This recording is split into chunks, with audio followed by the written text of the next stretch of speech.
Sang Hun-yoon didn't do failure. He built an empire from shadows and silence, commanded respect with a glance, and never ever let anyone dictate his life. But tonight, walking into Maria with 3 4-year-olds clutching his hands, he was about to fail spectacularly, and he was counting on it. His grandmother had orchestrated this blind date with the relentless precision of a military general. "You need a wife, Sang-hoon. Those girls need a mother." He'd tried everything. Excuses, deflection, outright refusal. Nothing worked. So he decided on nuclear option. Bring the girls. No woman would stay once she saw he came with a package deal.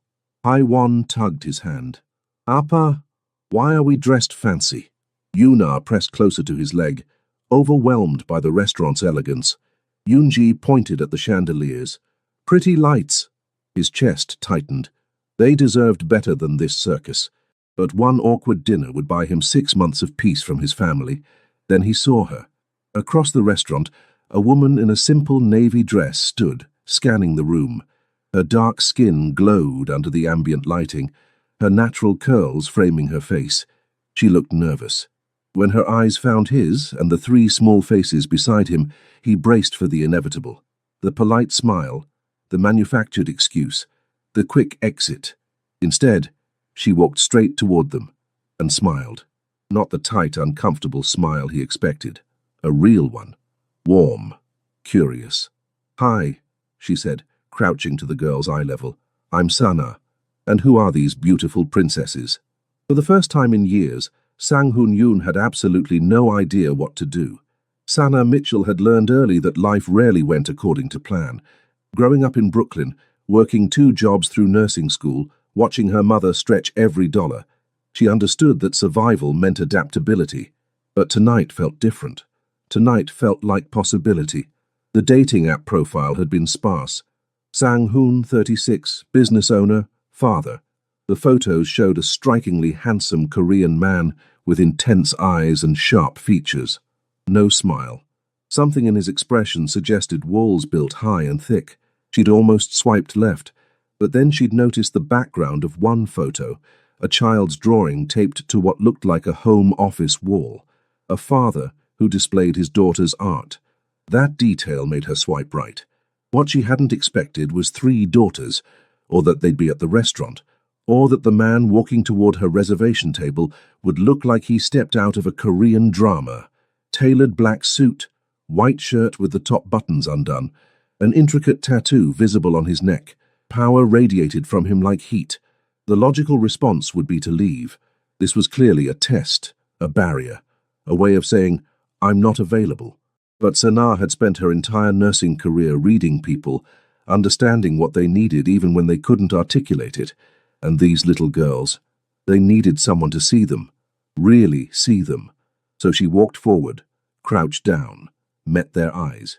"I'm Haewon," the first girl announced, chin lifted with unmistakable authority. "I'm 4.5. That's Yuna. And that's Yoonji. We're triplets." "Triplets?" Sana's smile widened. "That's amazing. I bet you 3 are unstoppable together." Yuna's grip on her father's pant leg loosened slightly. Yoonji bounced on her toes. "Do you like pancakes?" "Appa makes pancakes on Sundays, but they're always burned on the bottom." Sana laughed, genuine, bright. "The secret is lower heat and patience. Maybe I could show him the trick sometime." She straightened, finally meeting Sang-hoon's gaze directly. Up close, his features were even more striking. High cheekbones, a strong jaw, eyes that assessed her with unnerving intensity. But beneath that scrutiny, she caught something else. Surprise. Maybe even hope. "You're still here." His voice was deep, accented slightly, carrying an edge of disbelief. "Should I not be?" She tilted her head, curious. "Most women leave when they see I come with complications." Sana glanced at the 3 pairs of dark eyes, watching their exchange with keen interest. "These aren't complications. They're blessings." She looked back at him, unwavering. "And I'm not most women." Something shifted in his expression. Just a flicker, but she caught it. The maitre d' appeared, gesturing toward their table. Sang-hoon hesitated for just a moment, then nodded. At the table, the girls climbed into their seats with practiced efficiency, clearly accustomed to fancy restaurants. Haewon sat beside her father, protective, Yuna chose the seat next to Sana without prompting, her movements tentative but deliberate. Yunji bounced between excitement and distraction. "So," Sana began, opening her menu but keeping her attention on the girls, "what's your favorite thing to do together?" "We watch cartoons," Yunji volunteered immediately, "and Appa reads us stories, but he does all the voices wrong." Sang-hoon's jaw tightened almost imperceptibly. "I do my best." "What stories do you like?" Sana asked, leaning forward with genuine interest. Yuna spoke quietly, her voice barely above a whisper. "Princess stories, but not the scary ones." Sana nodded seriously. "Smart choice. Some of those old fairy tales are actually pretty dark. My mum used to read me stories about African queens and warriors, real women who were brave and strong. Would you like to hear about one?" 3 heads bobbed in unison. For the next 15 minutes, Sana wove the tale of Queen Nzinga, who negotiated with Portuguese colonizers and defended her kingdom with strategic brilliance.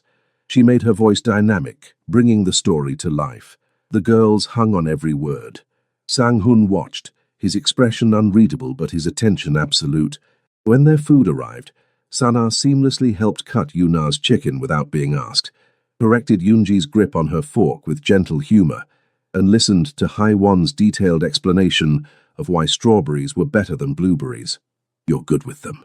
Sang-hoon's voice was low, meant only for her. "I work in pediatrics," she replied, spearing a piece of asparagus. "Kids respond to authenticity. They know when you're pretending. And you're not pretending." She met his eyes directly. "No, I'm not." The meal continued with surprising ease. Sana learned that Haiwan loved to draw, Yuna preferred books, and Yunji collected rocks from everywhere they went. She discovered that Sang-hoon owned import-export businesses, a vague answer that told her absolutely nothing while telling her everything. The tattoo on his neck, she realized, was a tiger rendered in traditional Korean style, fierce and protective. When dessert arrived, a spectacular chocolate creation, Sana insisted the girls share hers. They giggled as she made airplane noises with the spoon, their earlier reserve completely dissolved. "You're not what I expected," Sang-hoon said, as the server cleared their plates. "What did you expect?" "Someone who would run." His honesty was unexpected, disarming. "That was the plan, wasn't it? Bring the kids, scare off the date. Tell your grandmother you tried." His lips curved, not quite a smile, but close. "You're perceptive. I'm a nurse. Reading people is part of the job." She paused, choosing her words carefully. "But here's what you didn't count on. I didn't come here looking for perfection. I came here looking for something real." Yuna yawned, leaning against Sana's arm. The gesture was unconscious, trusting. Sana's heart squeezed. "We should go," Sang-hoon said, but he didn't move immediately, before they fall asleep at the table. Outside, the November air bit cold. The girls huddled against their father while the valet retrieved his car. Sana pulled her coat tighter, preparing to say goodbye, already mourning the loss of this unexpected connection. "Miss Sana." A1 looked up at her, expression serious. "Will we see you again?" Before Sana could answer, Sang-hoon spoke. "Would you be interested in seeing us again?"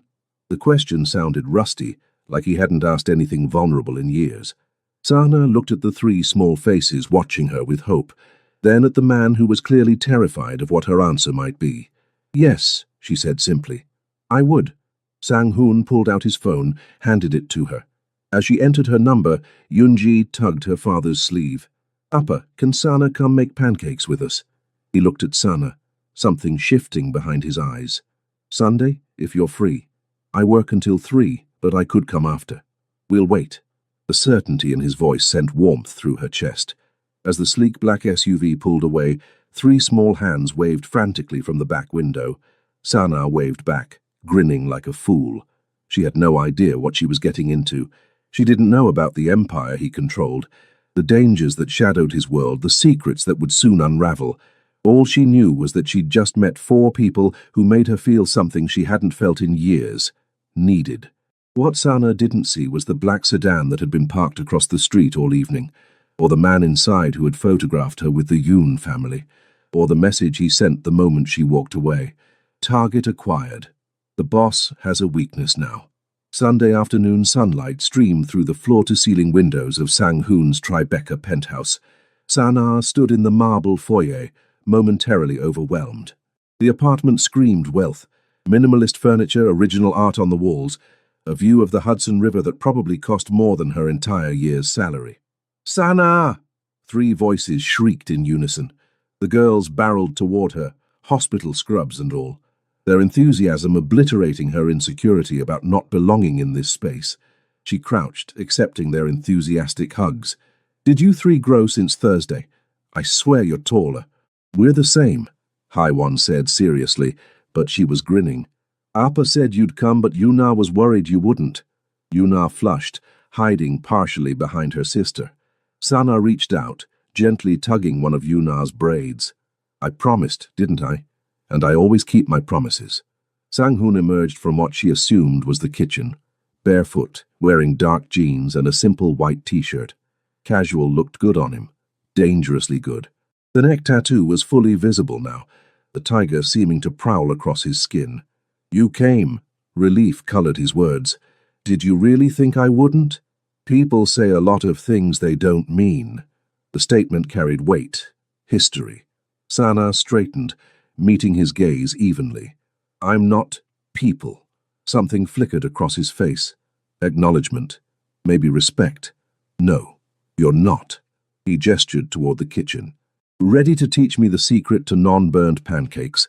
The kitchen was a chef's dream, sleek, modern, equipped with appliances that probably required instruction manuals.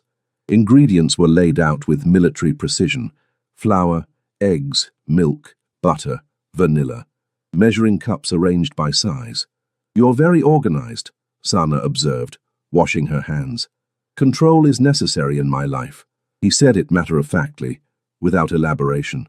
"Cooking requires a different kind of control," she said, pulling her braids into a bun.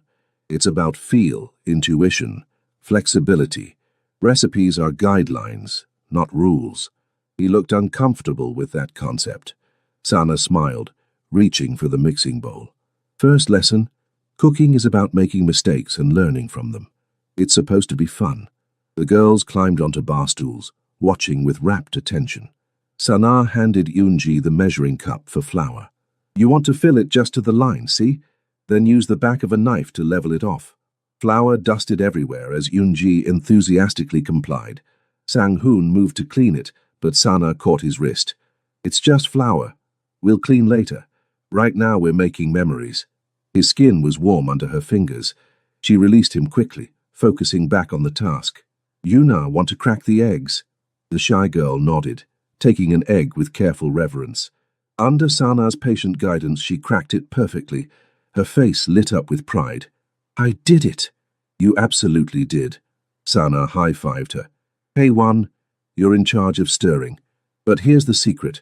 You want to mix until it's just combined. Over-mixing makes pancakes tough." Sang-hoon watched the entire process with laser focus, as if committing every movement to memory. When Sana tested the griddle temperature with a drop of water, he moved closer. "This is the crucial part," she explained. "Medium-low heat, not high. That's where you've been going wrong. High heat burns the outside before the inside cooks." "Patience." He said the word like it was foreign. "Patience," she confirmed. "Watch for bubbles to form on the surface, then flip. One flip only." The first pancake emerged golden. Perfect. The girls cheered. Sang-hoon's expression softened, just barely, but enough. "Your turn," Sana said, handing him the ladle. His hand brushed hers as he took it. Their eyes met, held. The kitchen felt suddenly smaller, warmer. Then Yoonji's voice broke the moment. "Appa, you have to flip it now." He flipped. The pancake was perfect. The girls erupted in applause. Something in Sang-hoon's posture shifted. Pride, maybe, or relief at doing something right for them.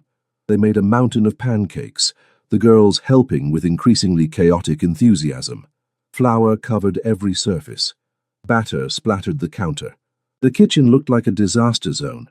Sang-hoon, who clearly valued order and control, didn't say a word about the mess. He was too busy watching his daughters laugh. At the dining table, a massive piece of reclaimed wood that could seat 12, they ate their creations. The girls chatted constantly, telling Sana about their preschool, their favorite cartoons, their ongoing debate about whether cats or dogs were superior pets. "Do you have any brothers or sisters?" Haywan asked, syrup coating her chin. "No, it's just me and my mom. She raised me by herself." Sana wiped Haywan's face with a napkin. "She worked 3 jobs to make sure I could go to nursing school." "That's a lot of jobs," Yunji said, eyes wide. "It is, but she did it because she loved me and wanted me to have opportunities she didn't have." Sana caught Sang-hoon watching her intently. Family sacrifices for each other. That's what love looks like. Yuna's small voice broke the comfortable silence. "Our mommy died when we were born." The air shifted. Sang-hoon's jaw tightened. Sana set down her fork carefully, giving the moment the weight it deserved. "I'm so sorry, sweetie. That must be very hard." "We don't remember her," Haewon added matter-of-factly. "Appa has pictures, but they make him sad, so we don't ask to see them much." Sana's heart cracked. She looked at Sang-hoon, saw the pain he worked so hard to conceal. A man raising 3 daughters alone, carrying grief he couldn't fully express, building walls to protect himself from more loss. "Your mother must have loved you very much," Sana said gently. "And your father loves you enough for 2 parents, I can see that." Sang-hoon's eyes met hers across the table. In them she saw gratitude, vulnerability, warning, as if he was saying, "This is what you're walking into: grief, complexity, baggage." She held his gaze steadily. "I'm not running." After breakfast, the girls dragged Sana to their playroom, a wonderland of toys, art supplies, and books. While they drew pictures of Sana as a princess, she and Sang-hoon cleaned the kitchen in comfortable silence. "You're good at this," he said, washing a mixing bowl. "Dishes? Being with them, talking to them. They've had a lot of nannies, good women, competent, but none of them connected with my daughters like you do." Sana dried a plate, considering her words. "Kids know authenticity. They can sense when someone sees them as a job versus seeing them as people. I don't see your daughters as a responsibility. I see 3 amazing little humans who deserve to be loved exactly as they are." He stopped washing, turned to face her fully. "Why are you doing this? You barely know us. I could ask you the same thing. Why did you text me 4 times between Thursday and today? Why did you wait for me even though I had to work late?" Sang-hoon was quiet for a long moment.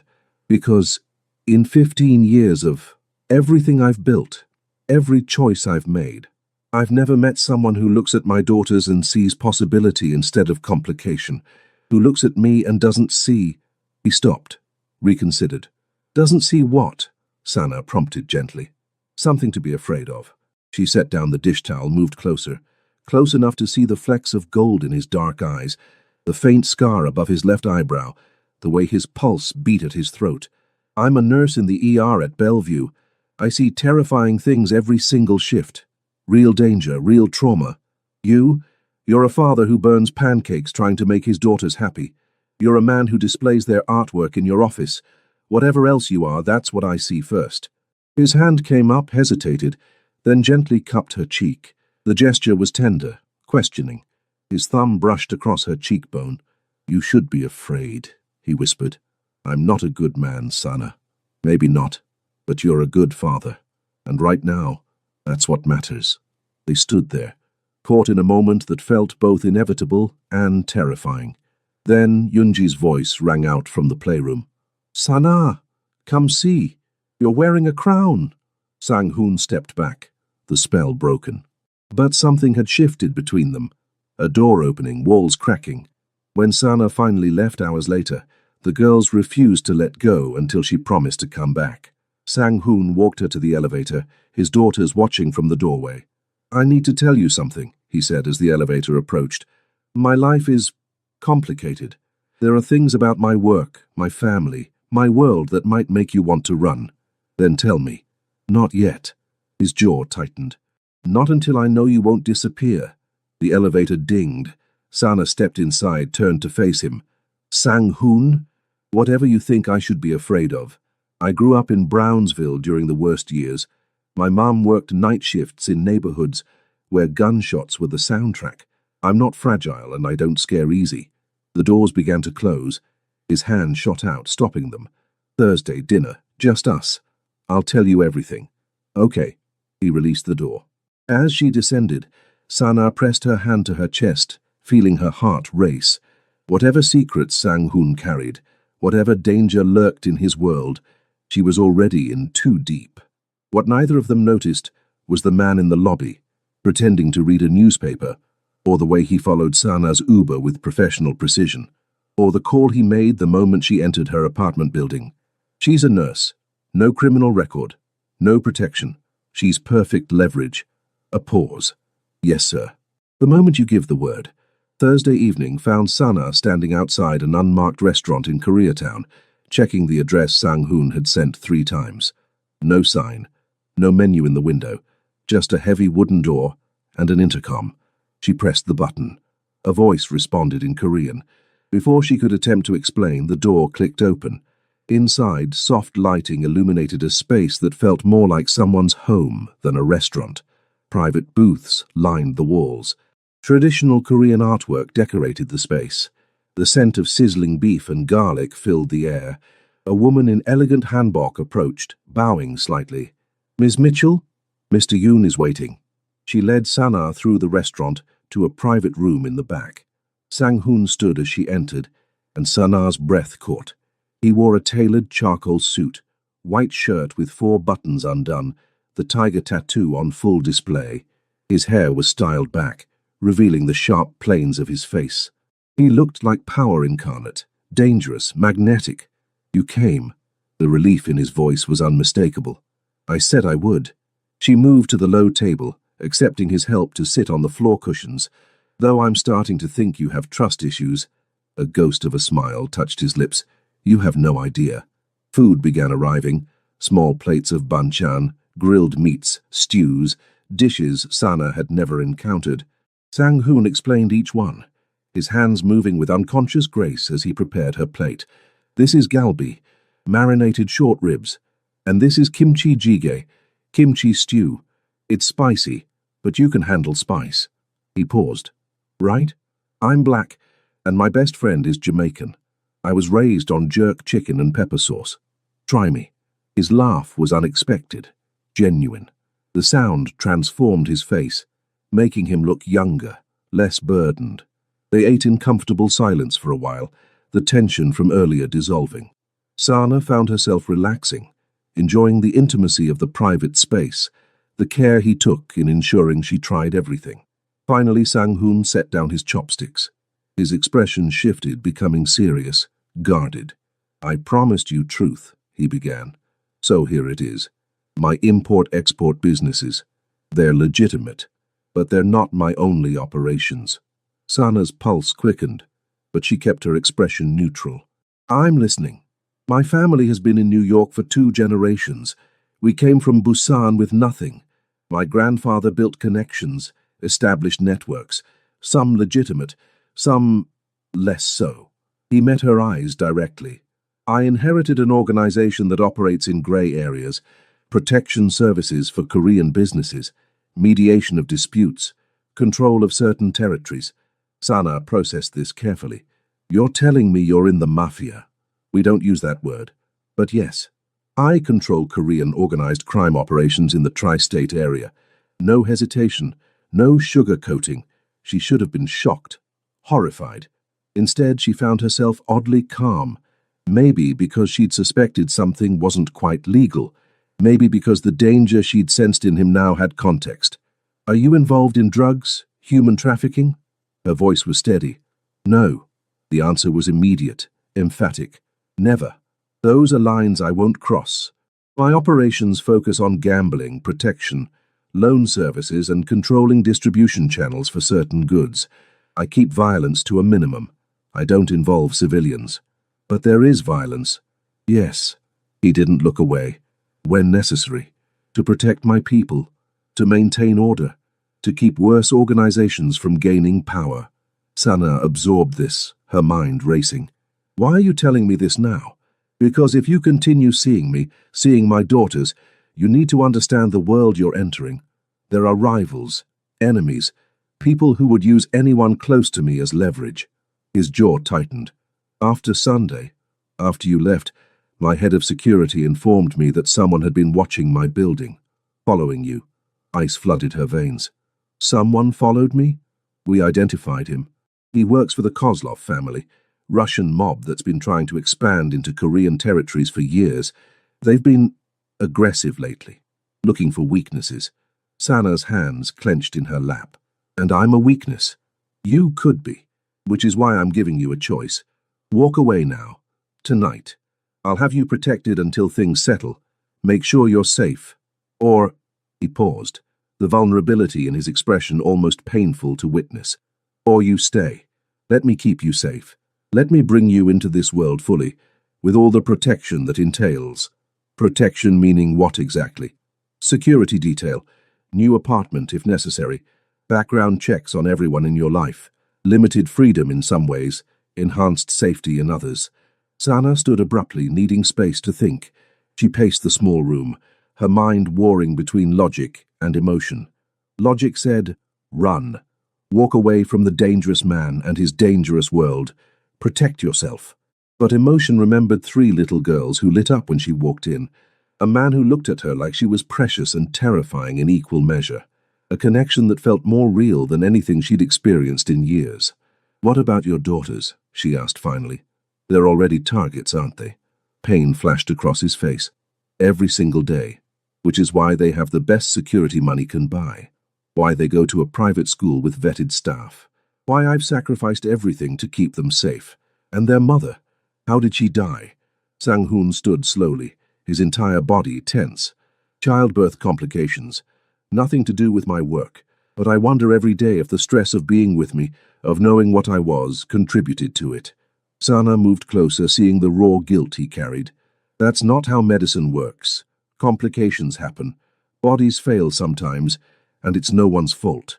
Logically, I know that. But logic doesn't stop me from feeling responsible. His voice cracked slightly.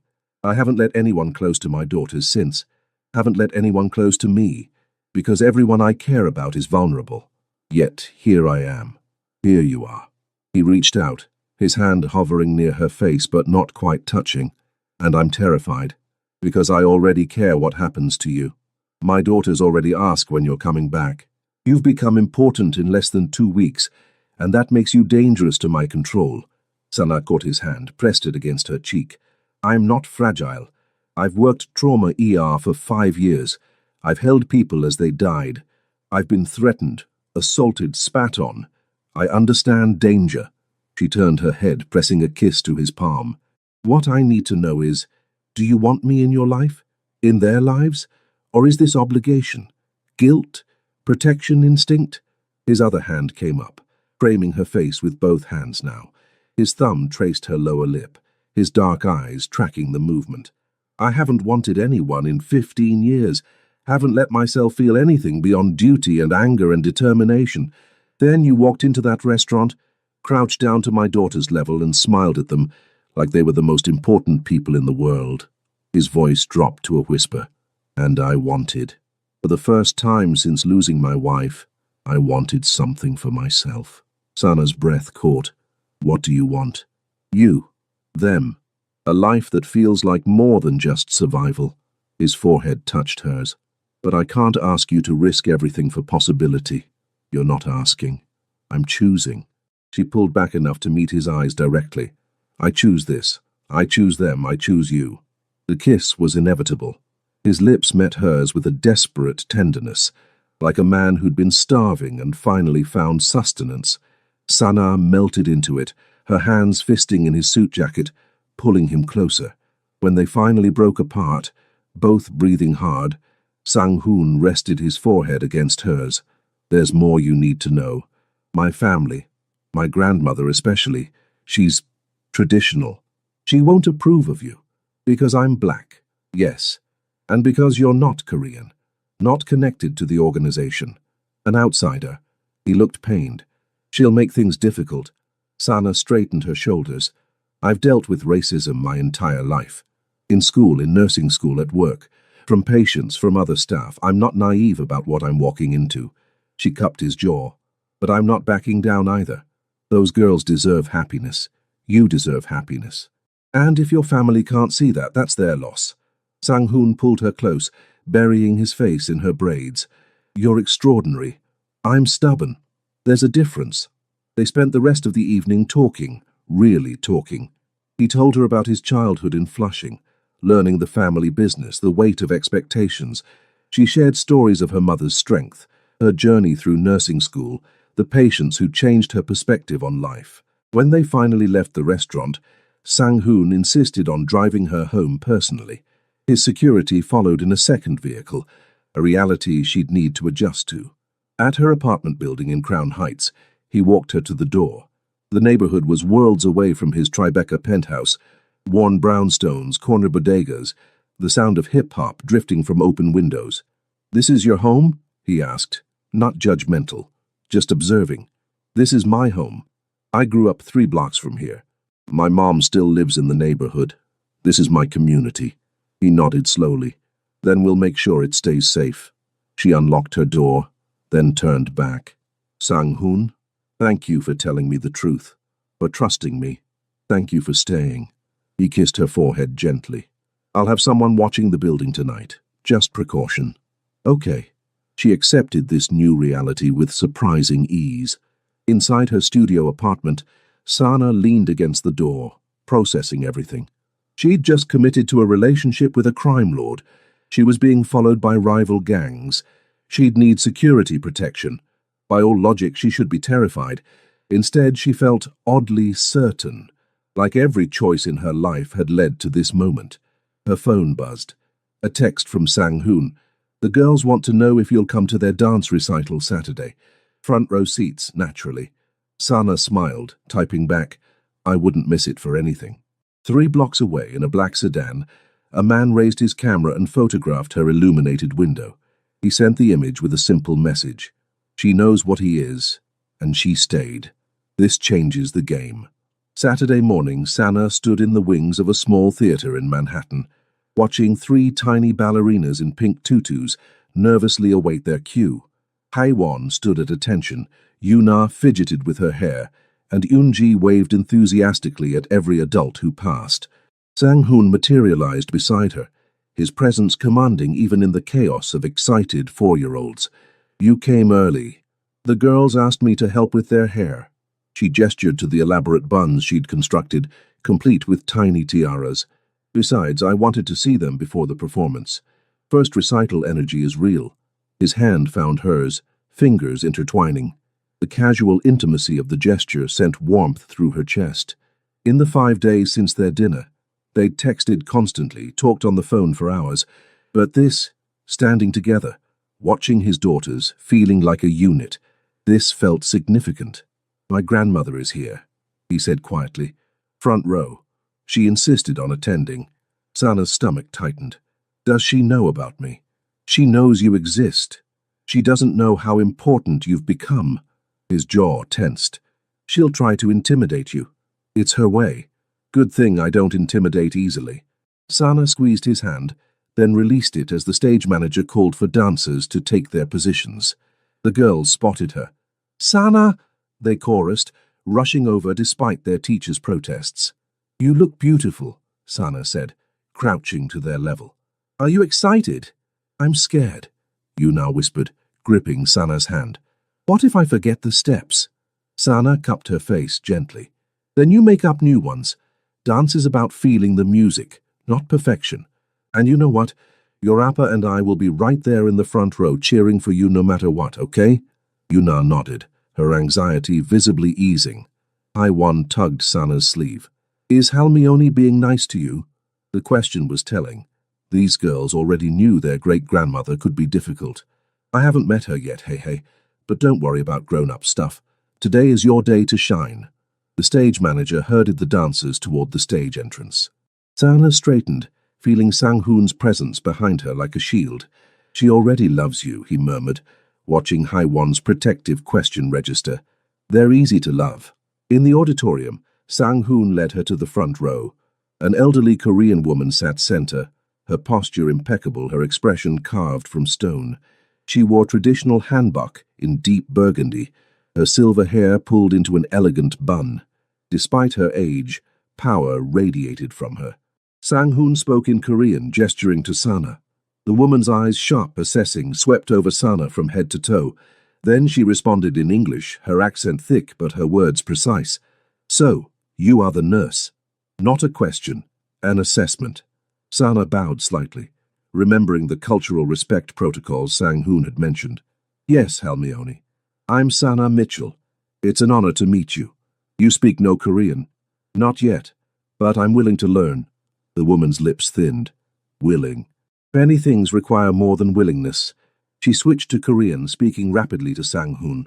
He responded, his tone respectful but firm. The lights dimmed. Conversation ceased. But Sana felt the tension radiating from the woman beside her, a silent war being waged. Then the music started and 3 little girls twirled onto the stage. All other concerns evaporated. Sana watched, her heart swelling, as Haiwon executed each move with fierce concentration. Yuna danced with surprising confidence, and Yoonji added creative flourishes that weren't in the choreography, but somehow worked. When Yuna spotted them in the audience, her face lit up. She waved, definitely not part of the routine, and nearly missed her next step. Sana pressed her hand to her mouth, laughing silently. Beside her, Sang-hoon's entire posture had softened, his eyes glued to his daughter's. Even his grandmother's stern expression cracked slightly, pride seeping through.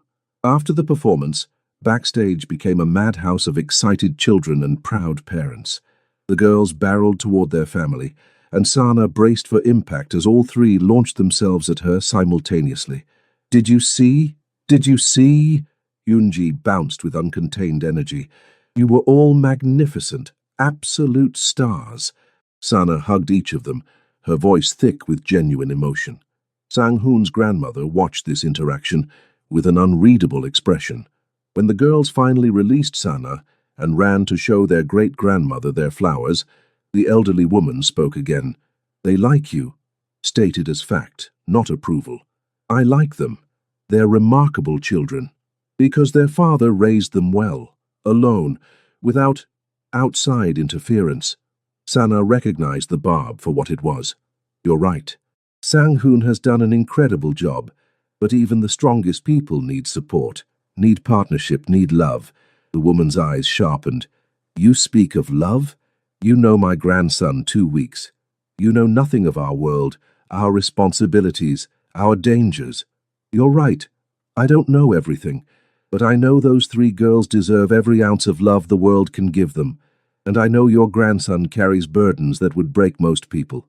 Sana met the woman's gaze steadily. "I'm not trying to replace anyone. I'm not trying to change your family. I just want to be there for them, support them, love them." "Love." The woman said it like a weapon. "Love makes us weak, makes us vulnerable. In our world, vulnerability kills. Maybe. Or maybe love makes us stronger, gives us something worth fighting for." Sana refused to back down. "Those girls need more than protection and duty. They need warmth, joy, the freedom to be children." Something flickered in the woman's expression, not approval exactly, but perhaps grudging respect. "You have courage, foolish courage. Better than no courage at all." Sang-hoon approached, sensing the tension. "Halmione, we should let the girls change. We're taking them for ice cream." His grandmother stood with regal grace. "I will join you." Not a request. The ice cream parlor in Koreatown was family-owned, and the staff clearly knew Sang-hoon well. A private room was immediately prepared. The girls, still in their recital excitement, chatted about their performance while demolishing enormous sundaes. Sana sat between Yuna and Yoonji, helping manage the inevitable ice cream chaos. Across the table, Sang-hoon's grandmother observed with hawk-like attention. "Sana," Haewon said suddenly, her voice carrying that serious tone she used for important questions. "Are you going to be our new mummy?" The room went silent. Sang-hoon froze, spoon halfway to his mouth. His grandmother's expression turned glacial. Sana's heart hammered, but she kept her voice calm, honest. "I don't know, Hai. That's a really big question. What I do know is that I care about you 3 very much, and I care about your upper, and I want to be part of your lives in whatever way feels right for all of us." Yoonji tugged her sleeve. "But you like us, right?" "I love you," Sana corrected gently. "All 3 of you." Yuna's eyes welled up. "Really?" Really? Sana pulled her close. You're easy to love. Sang-hoon's grandmother stood abruptly. Sang-hoon, a word, now. He followed her outside. Through the window, Sana watched them engage in what was clearly a heated discussion. The grandmother gestured sharply. Sang-hoon's posture remained respectful but immovable. When they returned 15 minutes later, the woman's expression had shifted from anger to something more complex. Resignation, maybe, or strategic recalibration. She approached Sana directly. You will come to family dinner. Next Sunday, 6 o'clock. Again, not a request. Sang-hoon's jaw tightened, but he nodded almost imperceptibly at Sana. An invitation to the family home was significant. A test, yes, but also acknowledgement. I'll be there, Sana confirmed. The grandmother left shortly after, her departure as commanding as her presence.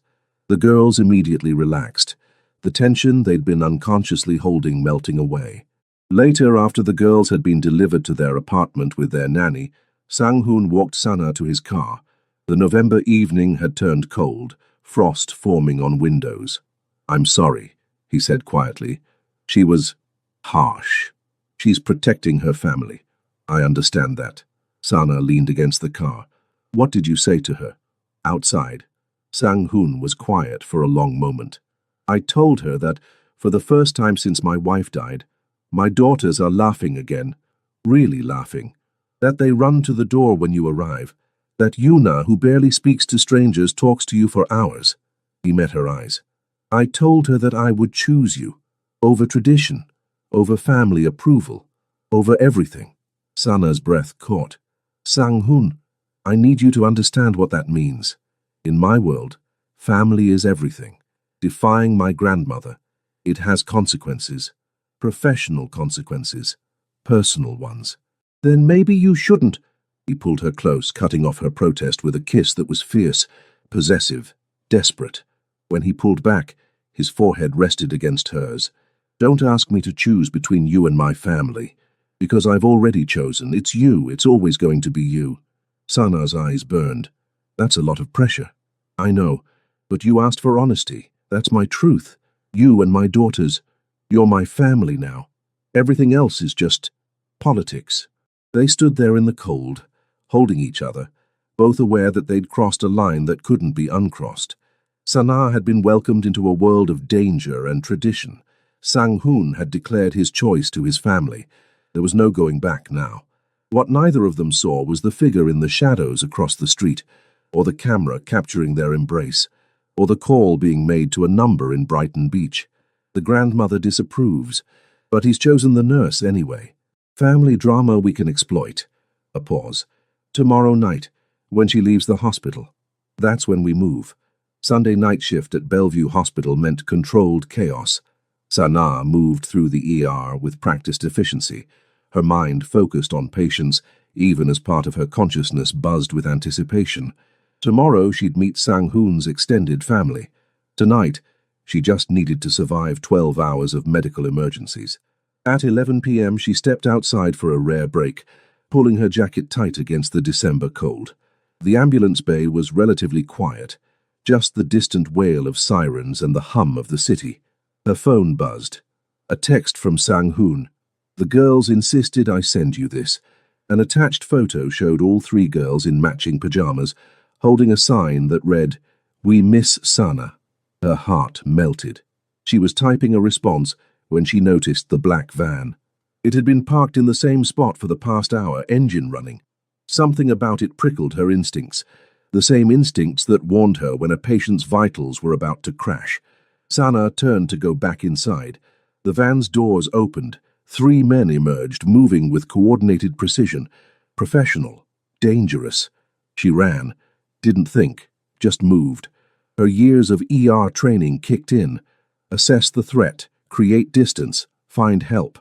She made it 15 feet before a hand clamped over her mouth, another arm wrapping around her waist. Training took over. Sana drove her elbow back hard, connecting with ribs. She stomped down on an instep, twisted, fought. But there were 3 of them, and they were prepared for resistance. "Niet," one barked in Russian. "Don't hurt her. Boss wants her intact." A cloth pressed against her face. Chemical smell. Sana held her breath, still struggling, but her vision was already blurring. The last thing she saw before darkness claimed her was her phone, fallen on the pavement, Sang-hoon's text still glowing on the screen. Sang-hoon was reviewing security reports when his phone rang. An unknown number. He almost didn't answer, but something, instinct, premonition, made him pick up. "Mr. Yoon." The voice was male, Russian accent thick. "We have something of yours." Ice flooded his veins. "Who is this?" "Let's not play games. Your nurse, Sana Mitchell. Picked her up 20 minutes ago outside Bellevue. Very easy. Your security was inadequate." Sang-hoon's hand tightened on the phone hard enough that the case cracked. "If you've hurt her, she's fine, for now. Kozlov sends his regards. He would like to renegotiate territories. Your cooperation in exchange for the woman's safe return. Where is she?" His voice was deadly calm. The control absolute. Secure. Comfortable. "We're not animals, Mr. Yoon. We don't harm women." A pause. "Unless necessary, you have 24 hours to consider our proposal. Withdraw from Sheepshead Bay and Brighton Beach. Transfer control of your distribution networks. Then you get her back. That's suicide for my organization. You're asking me to dismantle everything I've built." "Yes, but you get your woman back alive. Seems like a fair trade." The voice turned mocking. "Unless she's not that important. Just another piece. We can always return her damaged." Sang-hoon closed his eyes, rage and fear warring in his chest. Every instinct screamed to negotiate, to comply, to protect Sana at any cost. But he'd built his reputation on never showing weakness, never surrendering to threats. If he caved now, it would never end. They'd know they could control him through her. His daughters would be next. "Let me speak to her." Proof of life. Rustling. Footsteps. Then Sana's voice, groggy but defiant. "Sang-hoon." "Sana." His voice cracked despite his control. "Are you hurt?" "I'm okay, they haven't—" The phone was yanked away. "Satisfied?" 24 hours, Mr. Yoon. We'll be in touch with meeting details." The line went dead. Sang-hoon stood frozen for 3 seconds. Then he moved. "Jin-soo." His head of security appeared instantly. "Kozlov has Sana. They took her from Bellevue." His voice was ice over fire. "Mobilize everyone, every asset, every contact. I want her location within 6 hours. Boss, if we go to war with the Russian—" "Did I stutter?" Sang-hoon's eyes were black with fury. "They took her. They threatened her. There is no negotiation. There is no surrender. There is only getting her back." He grabbed his jacket, his gun. "And when we do, Kozlov is going to learn exactly why my family has controlled this city for 2 generations." Sana woke fully in a windowless room. Concrete walls, single door, a cot, a chair, a bucket. No obvious cameras, but she assumed surveillance. Her nursing training kicked in. Assess the situation, evaluate resources, create options. She wasn't restrained. That was good. The door had a deadbolt. Bad. She had no phone, no way to communicate. Very bad. But she was alive, unharmed, which meant they wanted something from Sang-hoon, which meant she had value as a bargaining chip. The door opened. A man entered. Tall, broad, tattooed. Not the ones who'd grabbed her.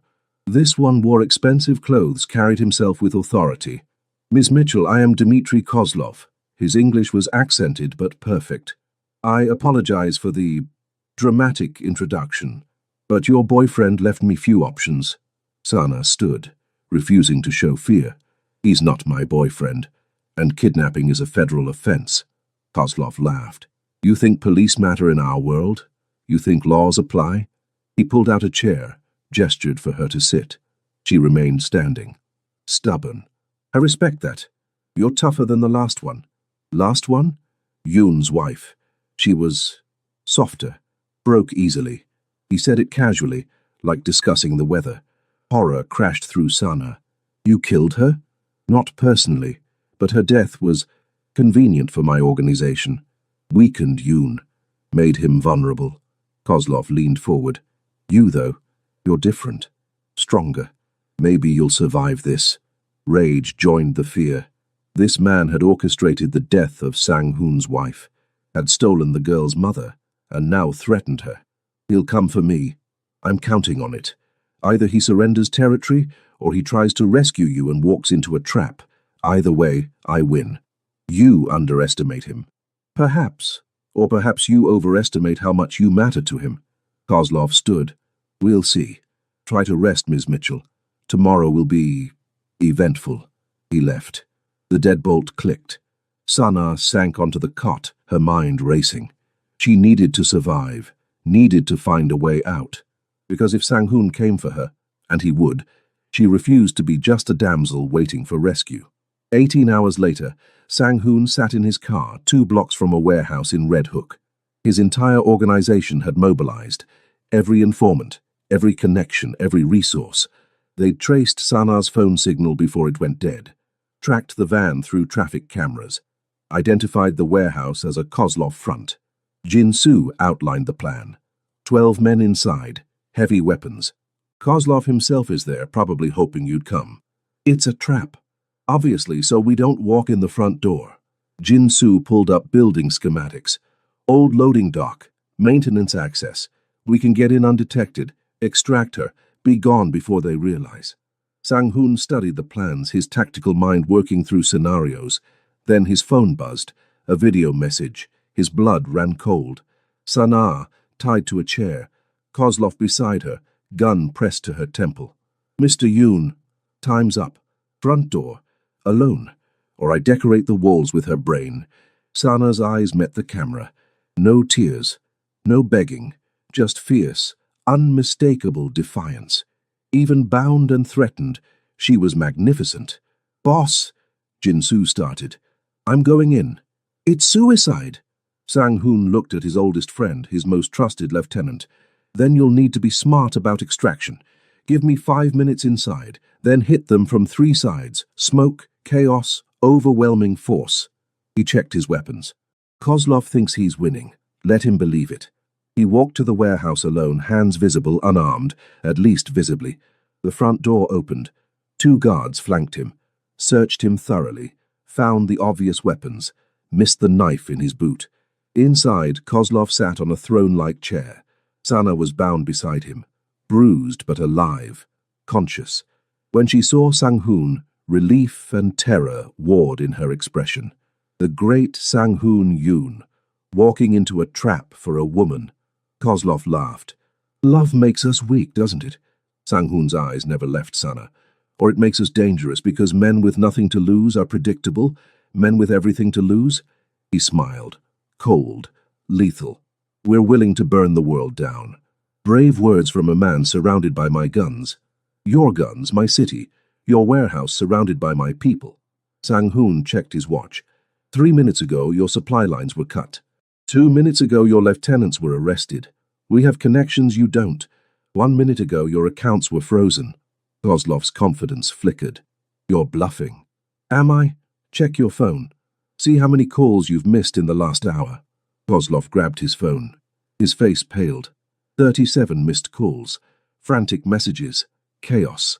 You took my woman, Sang-hoon said, his voice dropping to a deadly whisper. So I took your empire. In 18 hours, I dismantled everything you built. And now, he checked his watch again, now my people are coming through that door. Right on cue, explosions rocked the building. Smoke flooded the warehouse. Gunfire erupted. Chaos. Sang-hoon moved, retrieved his boot knife, cut Sana's bonds in seconds. Can you run? After 19 hours tied up? Watch me. He pulled her close, shielding her body with his as they moved through the chaos. Jin-soo appeared, providing cover. They fought their way to the loading dock, every step a battle. Behind them, Kozlov screamed orders, but his men were scattered, confused, outnumbered. Outside, Sang-hoon bundled Sana into an armored SUV.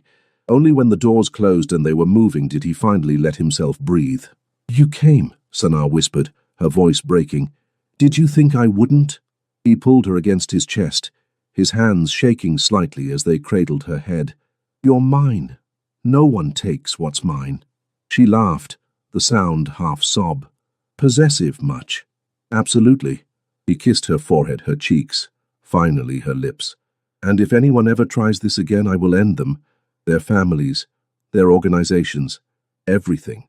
Sana pulled back enough to meet his eyes. Kozlov said he killed your wife. Sang-hoon's expression turned to stone. What? He bragged about it. Said her death weakened you, made you vulnerable. Rage, pure, incandescent, flared in his eyes. Then he controlled it, banking the fire. Then Kozlov just signed his death warrant. He spoke into his phone. Jin-Soo. Kozlov doesn't leave that warehouse alive. I don't care how you do it. 20 minutes later, at his penthouse, Sang-hoon personally checked every inch of Sana for injuries. The bruises on her wrists from the restraints made him curse in Korean. He treated each one with clinical precision, his hands gentle despite the fury radiating from him. I should never have let you go to work. Should have insisted on closer protection. This isn't your fault. It's exactly my fault. You're in danger because of me. Because I was selfish enough to want you in my life despite knowing the risks. Sana grabbed his hands, forcing him to stop fidgeting with bandages. Sang-hoon, look at me. When he did, she saw the guilt eating him alive. I chose this. I chose you. I chose them. And I'd choose it again. You could have died. But I didn't. Because you came for me. Because you're brilliant and terrifying and exactly as dangerous as you need to be to keep us safe. She cupped his face. I'm not going anywhere. Understand? She's not going anywhere. The callback to the title wasn't lost on him. Sang-hoon pulled her close, burying his face in her neck. I love you, I shouldn't. It's too fast, too dangerous, too everything, but I do. Sana's breath caught. Say it again. He pulled back, meeting her eyes with absolute certainty. I love you, Sana Mitchell. You and my daughters are my world now. Everything else is just noise. I love you too. She kissed him, pouring every ounce of emotion into it. All of you. The good, the dangerous, the complicated. The next morning, 3 little girls burst into their father's bedroom and found Sana asleep beside him, safe and whole. Their shrieks of joy woke the entire floor. And in a warehouse in Red Hook, Kozlov's body was discovered. The message was clear. No one threatens Yoon's family and lives. The Yoon family estate in Westchester was transformed for the occasion. Cherry blossoms, imported and encouraged to bloom early, decorated every surface. Traditional Korean lanterns hung alongside string lights. 2 cultures merged seamlessly. Sana stood in the bridal suite, her mother adjusting the hanbok-inspired wedding dress they'd designed together. White silk with African kente cloth accents at the hem and sleeves. Traditional and revolutionary all at once. You sure about this, baby? Her mother's voice was gentle. It's not too late to run. Sana laughed. Mama, I've been sure since that first dinner, when he walked in with 3 adorable saboteurs and thought he could scare me off. A knock. Hae-won peeked in, wearing her flower girl dress. Sana, Appa wants to know if you're ready. Also, Yoonji ate 3 cookies and might throw up. So normal. So perfectly chaotic. Exactly her life now. The ceremony blended traditions, Korean and African American, and simply theirs. Sang-hoon's grandmother sat in the front row, her expression still stern, but her eyes suspiciously wet. She'd come around slowly, grudgingly, but seeing her great-granddaughters happy had eventually won her over. When Sang-hoon lifted Sana's veil, his smile was radiant. You came. I always do. She grinned. And I always will. The reception was a fusion feast. Korean barbecue alongside Caribbean jerk chicken, traditional wedding cake next to bingsu. 2 communities, merged by love. During their first dance, Sana whispered, No regrets, only that I didn't bring the girls to every date. Would have saved time. He kissed her temple. You're mine now. Officially. Legally. Forever. So possessive. Absolutely.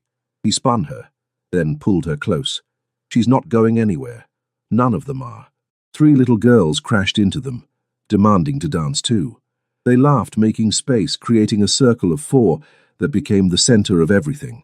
A failed blind date had become a love story. A sabotage had become salvation. And a Korean mafia boss who thought he could scare away connection had found exactly what he needed. A woman brave enough to stay.